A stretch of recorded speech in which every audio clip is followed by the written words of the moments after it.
Recently, I uploaded my Gundam 00 Season 2 review, but it was blocked because it contained footage from the original show.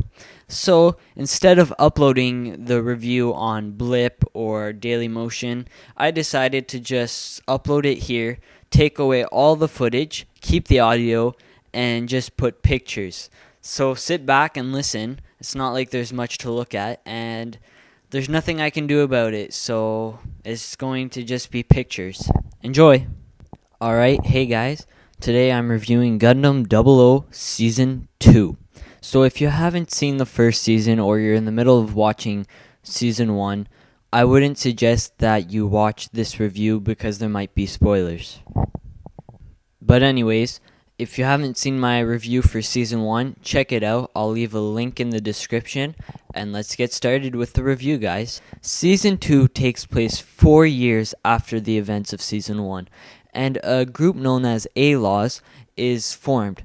And they're in charge of maintaining peace, but they abuse their power because they're above the military and their actions are inhumane. So celestial beings come into play to stop the A-Laws and bring true peace.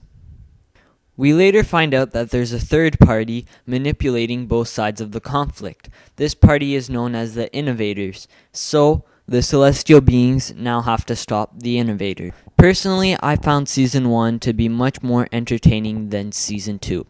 The story for me in Season 1 seemed more relatable because the conflicts in Season 1 were actually happening in real life, whereas Season 2 offers us the Innovators, which is more like fiction, so it didn't seem as realistic for me, so I didn't enjoy it as much as the first season.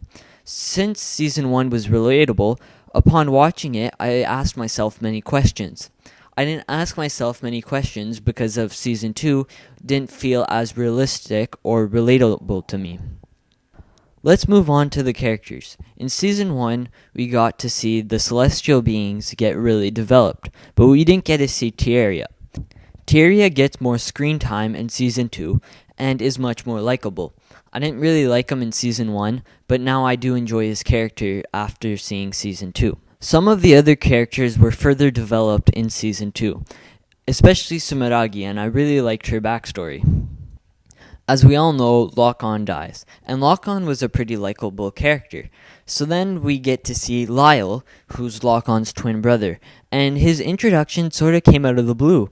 I didn't expect such a thing because Lock-On said that he was in Celestial Beings because his whole family was killed by terrorists.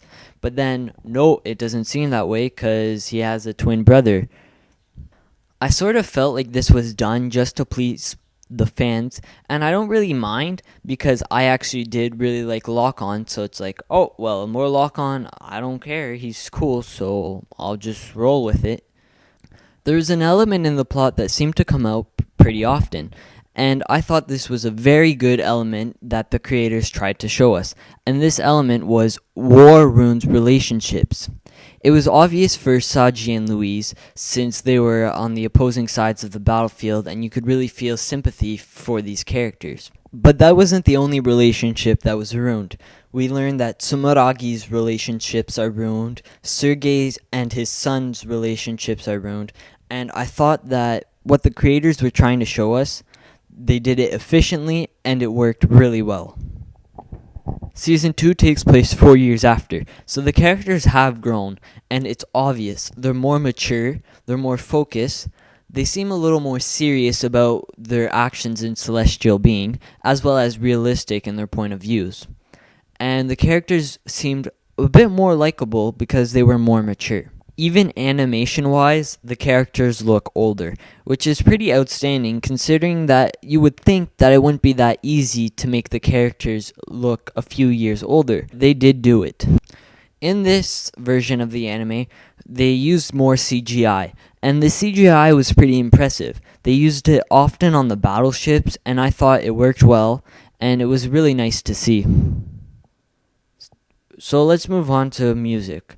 New tracks were added, and these tracks are up to par to Season 1, but that's not a bad thing, considering that the music in Season 1 was very good. So if season 2 can stay up to par, then it means that the music in season 2 is very good. It's actually a good thing that they didn't reuse all the same tracks from season 1, because if they were to use every single track from season 1, then the music in season 2 would feel very repetitive. Personally, I preferred season 1, but if you didn't like season 1, I wouldn't really give season 2 a chance, but if you really like season 1, I would still give season 2 a chance because it's still good nonetheless. So I have to give it an 8.5 out of 10. If you're interested in hearing my thoughts on season 1 and a more detailed review, check out my season 1 review, link in the description like I mentioned earlier. And if you enjoyed my review, feel free to comment, subscribe, and like this video.